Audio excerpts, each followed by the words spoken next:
Ikigai is a myth. Do you know the real meaning of Ikigai? Definitely not authentic or real. The famous diagram. It feels a little bit weird. There are 5 pillars. How do you actually find your Ikigai? As a Japanese person born and raised in Japan, I think this whole Ikigai thing is way overhyped. First, let's see what Ikigai means according to the Western world.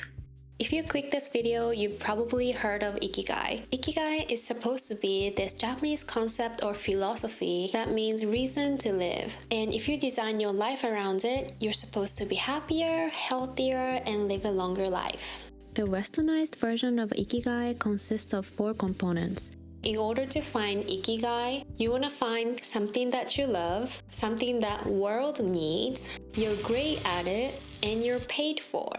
But do you know the real meaning of Ikigai?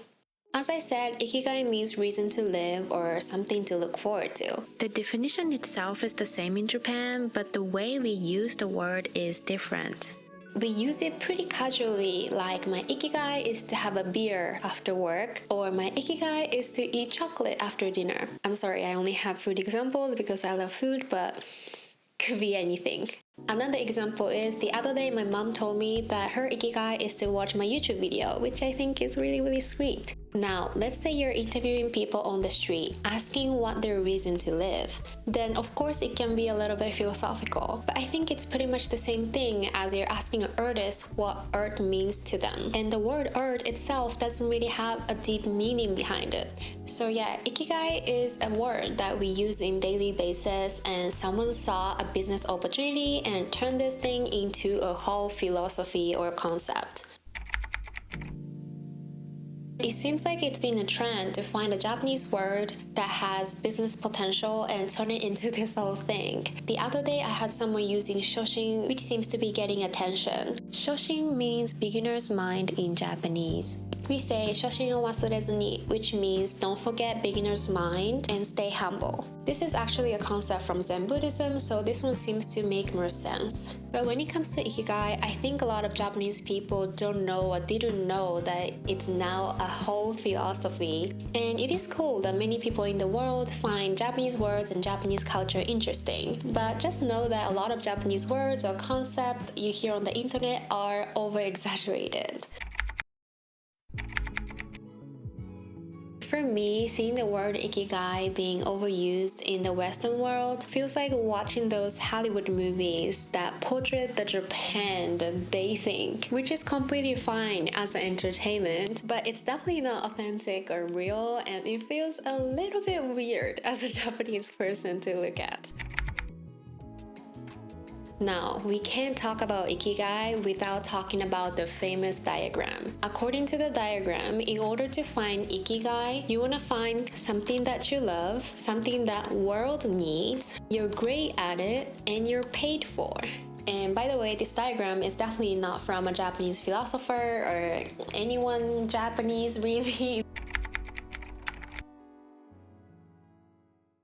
I do think it's great if you can find the Ikigai that is described in the diagram, but it seems very challenging to find one thing that has all the overlaps. There are probably not many people who found the Ikigai that they described. Realistically speaking, you need to start somewhere, and probably many people start from 0 overlap, and you learn the skills that you're lacking, and finally you can have 1 or 2 overlaps. The real, authentic meaning of Ikigai is something more small. I want to share this survey with you that I found. They asked 250 Japanese people who are 60 or older what their Ikigai is. And the answers are eating food, which is definitely on my list. I love eating yummy food. Number 9 is living peacefully every day. Number 8, traveling. Number 7, playing sports. Number 6, staying healthy. Number 5 is spending time with grandkids. Number 4 is working. Number 3 is unfortunately nothing, which is really sad. And as you probably know, Japan has one of the highest suicidal rates. And yeah, a lot of people don't have anything to look forward to or any reason to live. Number 2 is to spend quality time with family. And number 1 is hobby. Now, you might be thinking that the answers would be different if they asked a different age group, but I actually checked another survey where they asked 2,000 Japanese people who are 20 or older the exact same question, and the result was pretty much the same. One thing you probably noticed from these answers are they're all pretty small, and they have nothing to do with if the world needs it or if you can make money from. So how do you actually find your Ikigai? According to Ken Mogi, who is a Japanese neuroscientist and the author of the Little Book of Ikigai, there are 5 pillars of Ikigai. Starting small, releasing yourself, harmony and sustainability, the joy of little things, and being in the here and now. The first pillar, starting small, is pretty simple. Ikigai is something that doesn't have to be so big. It can be as small as going on a walk in the morning with your dog.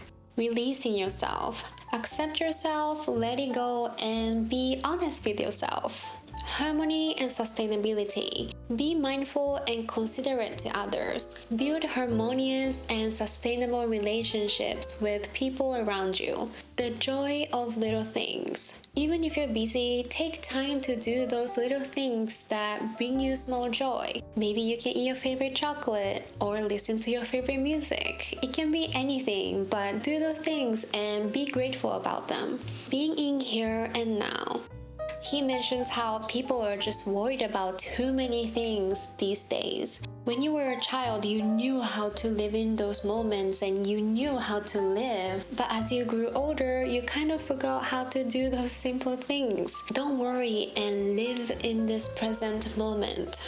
As a Japanese person, these pillars definitely resonate with me more. They make more sense and I feel like they're more true to the real meaning of Ikigai. So instead of looking at the Ikigai diagram and feeling like you're never enough, focus on small things that bring you joy. Ikigai doesn't have to be something so big or significant or complicated. It should be rather something more small and simple. I'm gonna write my Ikigai in the comment down below, so make sure to let me know yours. By the way, as you can tell, I kind of dressed up today. Because I quit 9-to-5 job, I literally don't dress up anymore. And I just have these cute clothes, so why not? Anyway, see you in the next one. Thank you so much for watching.